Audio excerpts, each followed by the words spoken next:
1,000 stories, 1,000 questions. It all runs together in a big, vibrant box, hiding in the back of my closet. I've been through the individual pieces for a few months, and now it's starting to get confusing. So let's take a step back. Let's take a look at the history, or I guess as well as we can possibly understand it.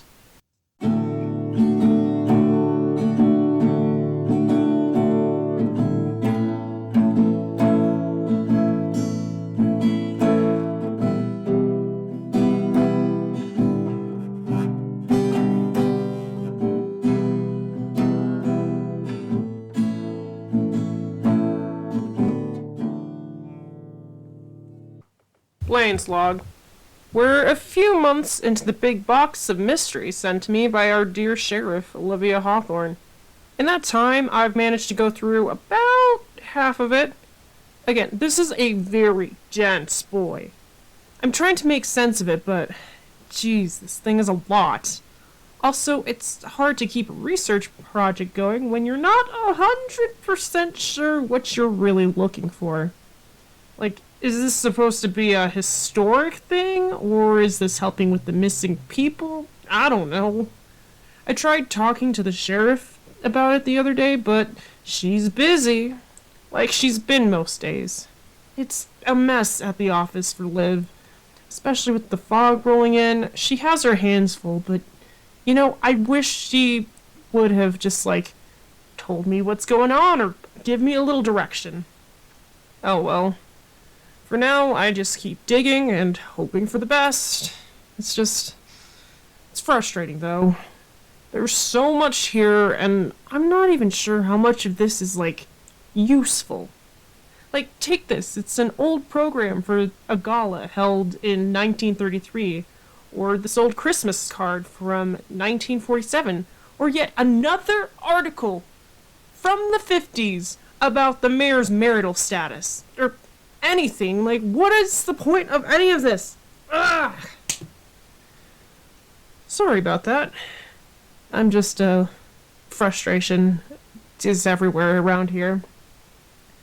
The last couple of years in this city have been decent in their own way. Sure, it takes time to figure anything out, and it's an uphill battle all the way, but at least, I was taking the fight at my own pace. At least it didn't feel like there was any immediate danger going on. But now, come on. People are missing. Jack, Ingrid, Yusuf, and maybe I now? She hasn't shown up to work in a couple of weeks. I tried texting, calling, stopping by her place, but nothing, man. It's like she just vanished. It makes me worried.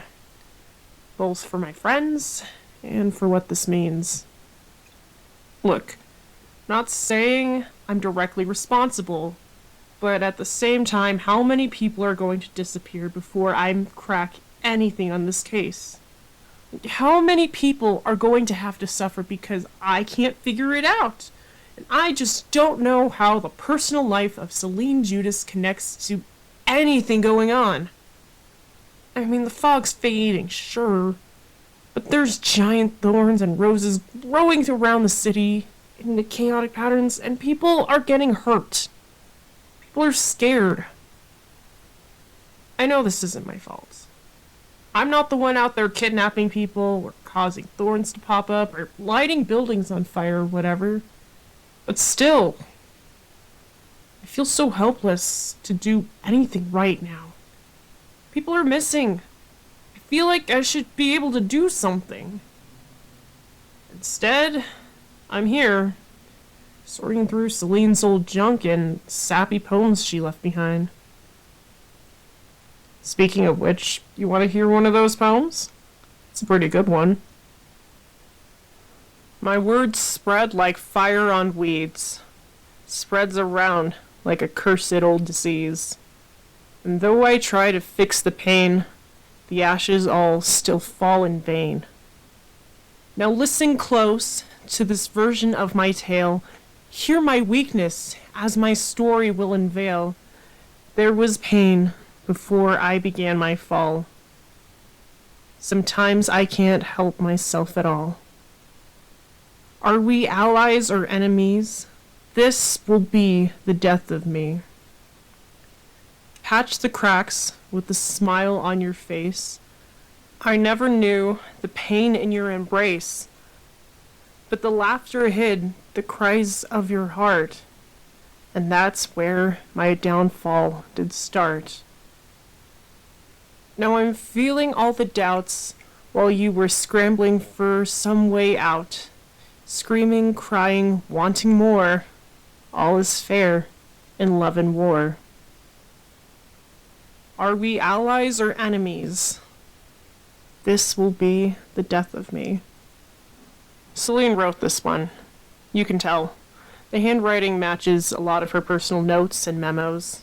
Plus, it has this angsty self-loathing that you really can't get with any of the other love poems. Even if this box hasn't been super helpful with all the missing people, it's at least confirmed for me which poems are genuine love poems and which poems are actually from Mayor Judas. Others write poems of love for her, but in Celine's poems, the only thing she loves is to marinate in her personal suffering.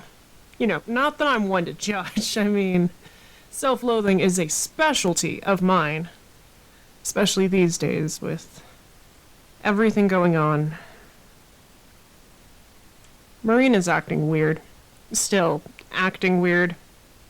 I mean, we're talking now, and that's great, or at least it should be.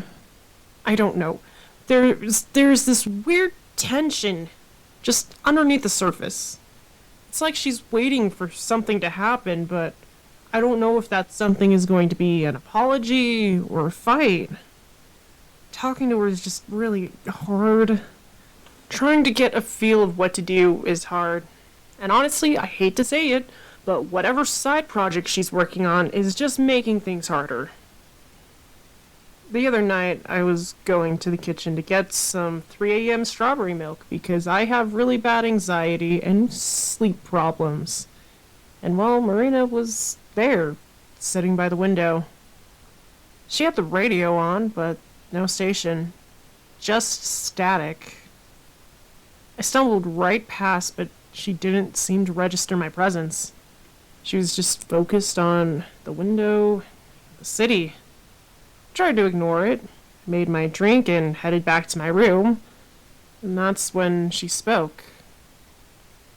Do you think she could have done better if she learned to move on? I asked her what she meant by that, and Marina didn't respond. Instead, she only shook her head and told me, well, I guess you wouldn't know. You don't have the full picture. After that, she turned off the radio and went to bed. What's that supposed to mean? I don't know, but it's been haunting me ever since. I tried asking her about it in the morning, but she said she had no memory of it. Said she was in bed, asleep, which is normal at that time for her, but I know what I saw. I know what she said. I mean, I'm not going crazy, no more than usual. So what's going on? Mysteries keep piling up around me, and all I have to show for my efforts is a big box of someone else's junk. But hey, maybe it's not completely hopeless. Maybe I'm not completely losing my mind, right? Maybe there's a lot more truth to be found in this large box of papers. I just need to lay out the pieces. Yeah, that'll help. Let's just lay out the pieces, get an overview on what's going on, and figure it out. We'll see the big picture. Hopefully. Well, it's worth a shot. Let's start with the poem. Radiant eyes that shine like stars. She moves like a flickering flame. In this singular moment that is only ours, I am left longing and never the same. So once upon a time, there was a lady, and also a guy. They were living their seemingly immortal lives in this weird city that seems almost too nice to be true. They were in love. Deeply. The guy would write the lady a bajillion different love poems professing his feelings to her. The lady was super into it. At least, I assume she was, considering all the talk in the newspapers in the 50s. They spent decades managing the city together, living their lives, not getting married. He was the sheriff, she was the mayor. Can I make it any more obvious? Sorry about that. Anyways, he protected the city with the police, and she ran the city as the mayor. They were quite the power couple. And then, something went wrong. As it always tends to do in these type of things. Forgive me if my heart has hardened, but it's still on that day in the garden, amongst the flowers and colorful dreams, and you snuck your way through with pretty little things. Each word like a sonnet made only for me, twisting the world into all it could be. Like a flash, smoke and mirrors twisting the scene. I couldn't see what held behind those pretty little things. Through dashed pieces of colors, her true colors show. Your eyes were so hungry, and I didn't say no. Chapped lips on skin, soft phantom limb, pretty little things soon wilt away, and there is nothing left for a person to say. There are things that no one should see, and there are places that no one should be. You're left like flowers on a hot summer day, and soon pretty little things will wilt away. She did something bad, something so terrible that she lost the guy. Bad breakup, death, some third option that I'm not currently aware of. It's hard to say. All I know is that Celine screwed up, and the love of her life was hurt.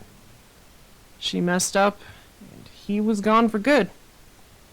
This all happened right around 1973, and I know this because that's when mentions of one Sheriff Dante Morningstar cease, and things get real crazy in the city.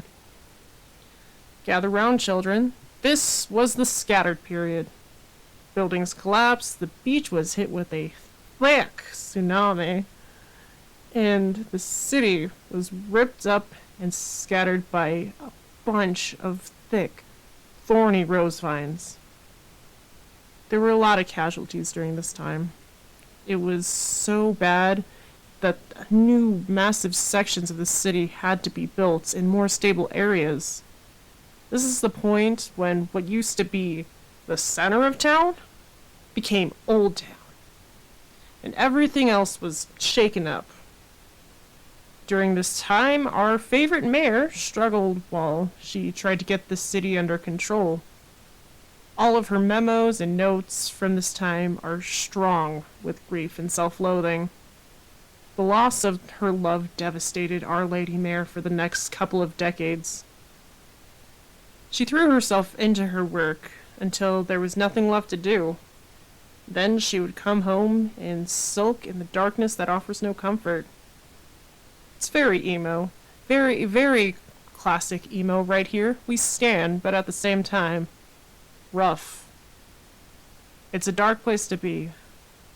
And in this darkness, she wrote a bunch of poems on her own. Vanishing far away from home, leaving nothing there to see. Just an empty heart that's all alone. That's all you left for me. The only peace I've ever known is that which I gave to you. And now the roots begin to grow. What am I supposed to do? Hopes have shattered like china glass. What's left for me to be? 'Cause I'm stuck being buried by our painful past. There's nothing left that I can see. But if I were somewhere else. But if I were someone else. And if I were not myself. Would all this be easier to bear? Grief is weird. It does different things to different people. Some people take the loss and move on. Some people heal, and some people let it fester. Somewhere around the late 90s, Celine started getting super big into the occult. The box has several receipts for a bunch of creepy books and tomes about contacting the shadows and reaching the void. She really starts to obsess and fixate on the void right around the new millennium. You start getting notes and mentions of a special shadowy friend guiding her, helping her complete the steps to reunite her with her long-lost love, that sort of things. It's also around this time that you start getting that obnoxious ritual that was the center of my obsession for most of last year. Do I even need to recite it? I probably can just by closing my eyes and looking inside my brain. Eyes that can see, a key made of glass. At last a vessel for the shadows to pass. She was hardcore sold on the idea of opening up the doorstep. So much so that she would just about kill for it. And then she did kill for it. And well, we all know how that went down for the Mallory family. And everyone else involved. Yeah. After all that murder, she stole Bella Jewel's eyes, yeeted Jeremy into the void, and then something. It's not clear if she managed to open the door or let the shadows out. She didn't get her wish, that much we can confirm. If she did, we'd probably still have a Sheriff Dante Morningstar walking around. But we don't. So we know that Celine failed. If this was because she did something wrong, or if it wasn't the right recipe, I don't know. Jeremy had suspicions that the ritual wouldn't have worked in the first place, but that's not something we can confirm for sure. Honestly, we can't really confirm anything when we don't even know what happened to Dante. Did he die? Did he move away? Did he get tossed into the void? Unclear. Who knows? Maybe he's rattling around somewhere, the same mysterious place that everyone else disappeared to. If that's the case, I hope they're okay. I hope we find them soon. But for now, at least, I can confirm what I have said about Celine Judas. She was a woman plagued by grief and obsessed with everything she lost. So much of her post-70s life was spent focused on the past. She was so buried in her history that it blinded her from the future that was ahead. You know, maybe if she'd learned to move on, things could have been better. Wait a minute. Nah, I'm not gonna worry about that thought. It's been a decade since her disappearance. Only a couple of days after she dealt with Jeremy. 10 at night. There was a scream at her house on Ravens Road. Police, being previously tipped off that something might happen, arrived at the scene anxiously and went in for a fight. 20 officers went into the house to see what was going on. Only one officer walked out. Olivia Hawthorne. And that's where this fascinating little tale of misery and heartache ends. That's where the magical box journey has led us to. And you know, I think this gives me some good ideas of what my next move is. I've assembled the history up until now, but there's still a lot of pieces missing. It's time to talk to Liv. Really talk to her, not just the many voicemails and emails and texts and visits to the office that I have left for her. No. I need to make this happen. I need to know what really happened the night she became sheriff. She's probably going to send me away, but I'm not so easily swatted. I did the homework she left for me. I have the big picture. Now I'm ready for more information. So yeah, wish me luck. Last time I talked to Liv, she yelled at me and told me to go home and stop being a nuisance. So we'll see. I have a good feeling about it this time. Yeah, this is going to work. It has to. People are missing and their lives on the line.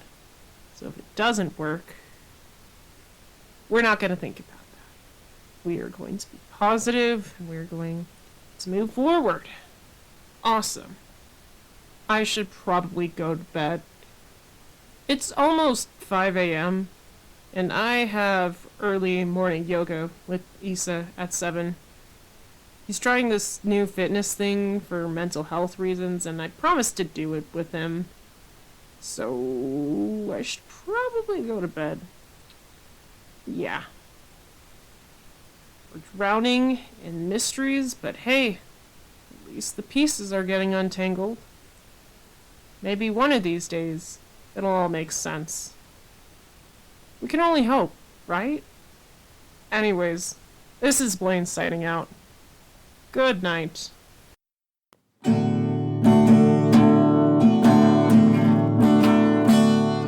DreamGirl City is a production by N.J. Schulze. It was written, produced, and acted by N.J. Schulze. The poems for today were Allies or Enemies, Her, Pretty Little Things, and Easier, all by N.J. Schulze.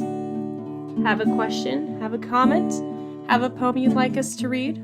Email this and more to DreamGirlCityRadio@gmail.com or look us up on social media. If you like being supportive of our podcast, please consider rating and reviewing us online wherever you get your podcasts and spreading the word around. We really grow through word of mouth and from all of you listening in. If you are so inclined to, please consider supporting us with the Acast feature on Anchor. Every bit helps. Thank you so much to all of our supporters and for everyone sticking along. And until we move on to the next episode, remember, there is a very long past, but it somehow goes fast.